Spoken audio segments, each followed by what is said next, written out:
Over the years, I've tried to coach people how they can get into a position where they can maybe hear more promptings from God. And this gets a little on the practical side of things, but sometimes that's what you have to do. I remember coaching our whole congregation on these basics one day, and afterwards there was a young advertising executive who approached me after the service, and he said, "What kind of world do you live in that you could actually spend time every day, like meeting with God and listening for whispers?" He said, "I don't live in that kind of world.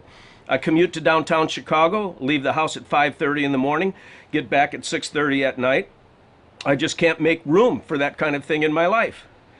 And I said to him, "Well, I make room for anything in my life that I think has value. And I think listening to God and hearing his promptings and whispers has a value. So I'm not trying to compare my schedule and yours. I'm just saying I've made room for this in my life. You've got a choice to make in your life." And he walked away. I thought maybe I'd never see him again. Many months later, he came down and saw me after a service, and his countenance was different. He just looked a little bit more centered and maybe a little less frenzied. And he said, "I wondered if you and your wife would come over to our house for a dinner." And I said, "Well, I'll have to check with the boss, but I'll get back to you." And I did, and they lived in the area. And so Lynn and I went over to their home. And we were having appetizers, and he tugged at my sleeve and he said, "Come see something I've wanted to show you for a long time." And I didn't know what he was going to show me, but he took me to a room that overlooked his back deck, and there was a rocking chair, a really quality rocking chair. He said, "That day you told me that maybe I should, make time to quiet myself before God and read his word and listen to his whispers." He said, I went out and I bought a quality rocking chair. I love rocking chairs.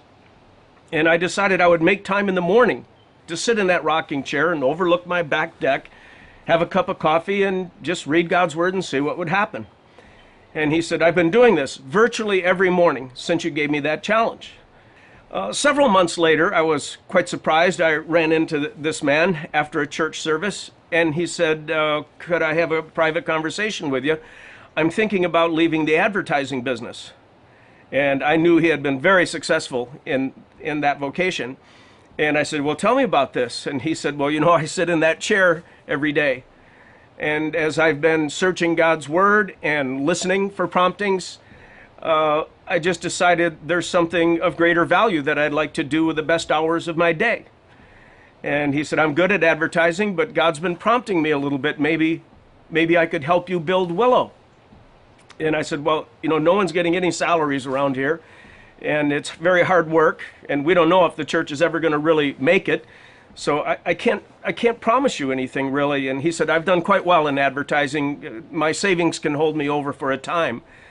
I said, "Well, you go back to that rocking chair and you make sure this is of God, because I don't really want to take responsibility for your life and family." And so, several weeks later, he came back and he said, "I resigned from my position downtown." He said, "I'm ready to come to work tomorrow morning." And I said, "Really?" And he did.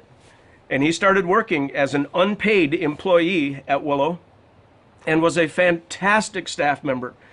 And the church was able to get a little bit stronger, and we were able to pay him a salary, again, as the church began to compile a little more resource.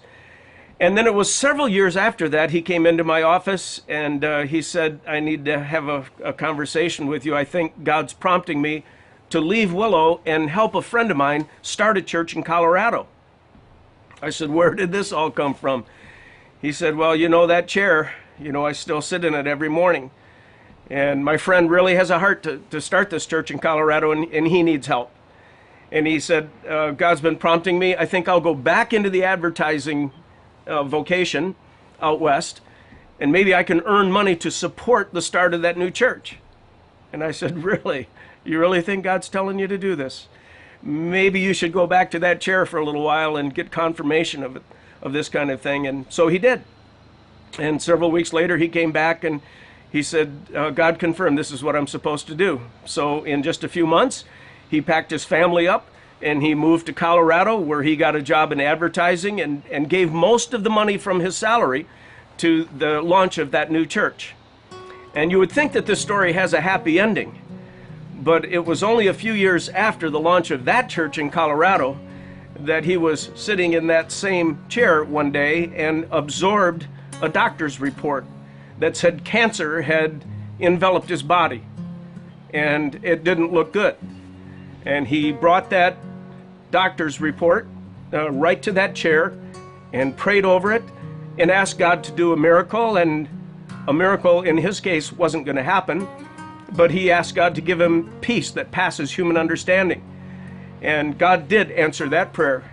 And he faced a very difficult and painful death from the strength that he gained every day in that chair. And there came a day when they had to move him out of that chair and put him in a hospital bed. It was a very tough day. And he wasn't in that hospital bed very long, and he died.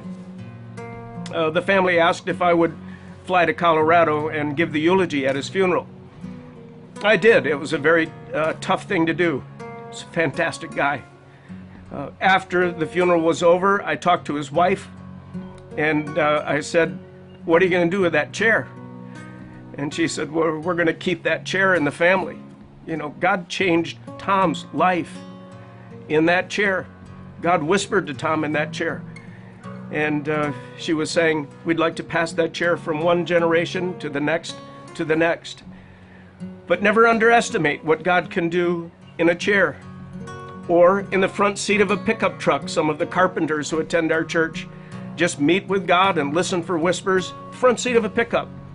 Some people do it on a commuter train going downtown, and other people will do it in a coffee shop.